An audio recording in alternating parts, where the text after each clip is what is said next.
In news overseas, Sri Lanka's parliament has elected its prime minister as the country's new president, despite the official's unpopularity with the public.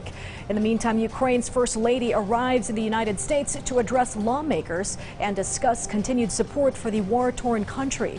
Here's the latest foreign news summary by Meg Luna. Sri Lanka has officially elected six-time Prime Minister Ranil Wickremesinghe as the country's new president. 73-year-old Wickremesinghe defeated a former journalist in a parliament vote. He faces the task of leading the country out of its economic collapse and restoring public order after months of protests.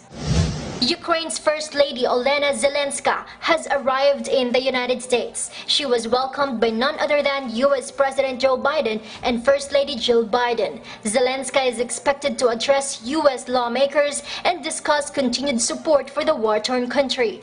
Meanwhile, the European Union has agreed to grant Ukraine an additional 500 million euros or $507 million in military aid. This as the bloc discusses a proposal on banning Russian gold imports and demanding the extension of sanctions. Tourists and Parisians couldn't help but swim in the famous Trocadero fountains in front of the Eiffel Tower amid scorching heat that has hit France and other parts of Europe. Temperatures in the French capital reached as high as 41 degrees Celsius. Scientists have warned a large region of Europe will be facing a very high ozone pollution caused by heat wave in the coming week.